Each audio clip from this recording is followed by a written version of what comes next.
Bless ഇവിടെ നിൽക്കുവായിരുന്നോ? എന്താ ഒരുങ്ങുന്നേ? വിരുന്നിന് വല്ലതും പോകാനുണ്ടോ? ഓ ഇല്ല ചേച്ചി, ഇന്നോട്ട് ഡ്യൂട്ടിക്ക് പോവാ, ലീവ് തീർന്നേ, അപ്പൊ ഇന്നോട്ട് കേറണം. എത്ര ഉണ്ട് സാലറി? 15,000 രൂപ ചേച്ചി. പിന്നെ ഇൻസെന്റീവും ഒക്കെ കൂട്ടി 16,500 കിട്ടും കയ്യില്. ലീവ് എടുത്തു കഴിഞ്ഞാൽ അതിന്റെ അകത്തുനിന്ന് കട്ടാവും. എന്നാലും 15 രൂപ എങ്കിലും കുറഞ്ഞത് കിട്ടും. ഓഹോ, അത്രേ ഉള്ളല്ലേ? നക്കാപ്പിച്ചേ ഉള്ളല്ലേ? രാവിലെ തൊട്ട് വൈകിട്ട് വരെ ഒന്ന് കഷ്ടപ്പെടുകയും വേണം. ഞാൻ പറയുന്നോണ്ട് നാത്തൂനൊന്നും തോന്നരുത് കേട്ടോ. ഈ കുടുംബത്തിൽ അങ്ങനെ ജോലിക്ക് പോകേണ്ട കാര്യമൊന്നുമില്ല. ഇട്ടുമൂടാനുള്ള സ്വത്ത് എന്റെ ആങ്ങളെ ഉണ്ടാക്കുന്നുണ്ടല്ലോ. പിന്നെ പാരമ്പര്യമായിട്ട് നല്ല സ്വത്തുണ്ടേ, 3 തലമുറയ്ക്കും താമസിക്കാനുള്ള സ്വത്തൊക്കെ ഉണ്ട്. പിന്നെ ഈ നക്കാപ്പിച്ച ജോലിക്ക് പോകേണ്ട കാര്യമുണ്ടോ? എന്തെങ്കിലും ആവശ്യം പറഞ്ഞാൽ അവൻ വാങ്ങിച്ചു തരത്തില്ലേ? എന്ത് പറഞ്ഞാലും വാങ്ങിച്ചു തരും. ഇപ്പൊ നമ്മുടെ ഒക്കെ എല്ലാവരും വിചാരിക്കും നക്കാപ്പിച്ച പണിക്ക് കൊച്ചെന്തിനാ പോകുന്നതെന്ന് എല്ലാവരും ചോദിക്കും.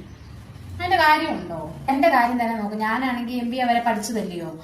പക്ഷെ എനിക്ക് കല്യാണം കഴിഞ്ഞ് ചെന്ന വീട്ടിലും സാമ്പത്തികമായിട്ട് ബുദ്ധിമുട്ടൊന്നുമില്ല, ഇവിടെയും ഇല്ലായിരുന്നു. അതുകൊണ്ട് എനിക്ക് ജോലിക്ക് പോകേണ്ട കാര്യമൊന്നും ഇല്ല.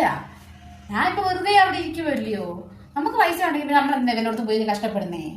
അത് കാര്യമില്ലെന്നേ, നമുക്ക് വീട്ടിൽ ഇരിക്കുന്നതല്ലേ നല്ലത്. ആ ചേച്ചി, അത് പിന്നെ നാത്തൂനില്ലാത്തതും എനിക്കുള്ളതുമായ ഒരു കാര്യമുണ്ട്, സെൽഫ് റെസ്പെക്ട്. അതില്ലാത്തതുകൊണ്ടാണ് നാത്തൂൻ ഇങ്ങനെയൊക്കെ പറയുന്നത് കേട്ടോ. എന്ന് വെച്ചാൽ എന്റെ അപ്പനും അമ്മ എന്നെ കഷ്ടപ്പെട്ടാണ് വളർത്തിയത്, നന്നായിട്ട് കഷ്ടപ്പെട്ട് തന്നെ പഠിപ്പിച്ചതും.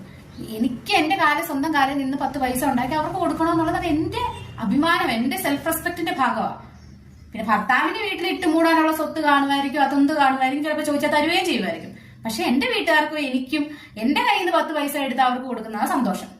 അതിന്റെ പേരാണ് സെൽഫ് റെസ്പെക്ട് എന്ന് പറയുന്നത് കേട്ടോ. ചേച്ചി ഇങ്ങനെ ഓസിന് പുട്ടടിച്ച് ജീവിച്ച് ശീലിച്ചു പോയി.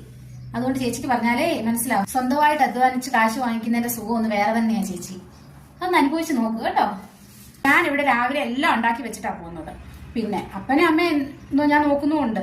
പിന്നെ അമ്മയ്ക്ക് ഇപ്പൊ കുഴപ്പമൊന്നുമില്ലല്ലോ, ആരോഗ്യം ഉണ്ടല്ലോ. വയ്യാതാകുമ്പോൾ ഞാൻ നോക്കിക്കോളാം. പിന്നെ ചേച്ചിയുടെ കൂടെ അപ്പനും അമ്മയല്ലേ, ഇടയ്ക്ക് വന്ന് ചേച്ചിക്ക് നോക്കാം. ചേച്ചി ഇവിടെ ഒന്നും ചെയ്ത് കൊടുക്കുന്ന ഞാൻ കണ്ടിട്ടില്ല.